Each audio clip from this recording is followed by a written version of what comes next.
আরবি, ফরাসি, জাতিসংঘের 3টে ভাষা, এন্ড চাইনিজ। যে যেটা পছন্দ করে। চায়না একটা বড় মার্কেট আমাদের হতে পারে, পুরো ইউরোপে একটা বড় মার্কেট হতে পারে স্প্যানিশ, ফরাসি জানলে। আরবি বাংলাদেশে শুধু ধর্মীয় কারণে তেলাওয়াত শেখানো হয়, কেউ ল্যাঙ্গুয়েজ শেখায় না। অথচ পুরো মিডল ইস্টে আমাদের বিরাট মার্কেট, ল্যাঙ্গুয়েজ জানা না বিধায় কামাই করতে পারে না। আমরা আমি নিজেও যেহেতু 10 বছর ধরে ইংরেজি ভাষা পড়িয়েছি বাংলাদেশের বিভিন্ন বিশ্ববিদ্যালয়ের শিক্ষার্থীদেরকে, আমি নিজে ট্রেনিং করাবো, আমার টিম এবং এই টিমটাকে বড় করে বিভিন্ন ল্যাঙ্গুয়েজ ট্রেনিং তাদেরকে দিব।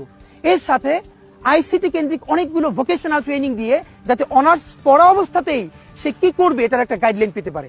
এবং আমাকে ইতিমধ্যে বাংলাদেশের 10টা ফার্ম আমার এই আলোচনাটা শুনে তারা ইতিমধ্যে যোগাযোগ করেছে, আমি যদি শুরু করি তারা আমাকে বিনামূল্যে এই সাপোর্টটা দিবে, তরুণদেরকে এম্পাওয়ার করবো। আর একটা কথা বলে রাখি, ঢাকা আর্টের কোনো প্রান্তে চাঁদাবাজি হবে না, এটা আমি আপনাকে বলে রাখি। সিন্ডিকেটটা তো অনেক বড়, সব আমি বন্ধ করতে পারবো কিনা জানি না। দুটো কাজ পারবো। নাম্বার 1, ঢাকা আর্টের একটা সবজিওয়ালা, ভ্যানওয়ালা কাছ থেকে যদি কেউ চাঁদা তোলে, আমি ওসমান হাদি সেটা শুনলে আমার টিম নিয়ে সেখানে গিয়ে দাঁড়াবো। তার কাছ থেকে চাঁদা তুললে আমার গায়ে হাত দিয়ে তুলে তারপরে দিতে হবে। আর যদি অনেক রাঘব বোয়াল হয়, যিনি নিজে যান না, তার লোক পাঠান, তাহলে তার নামটা তো জানবো। সংসদে না 10 বার এমপি হওয়ার কোনো দরকার নাই। জীবনে ইম্প্যাক্টফুল কাজ 1 বার 2 বার করতে পারলেই হয়। এটা আমি আগেও বলেছি, আবারও বলি, যেই রাঘব বোয়ালরা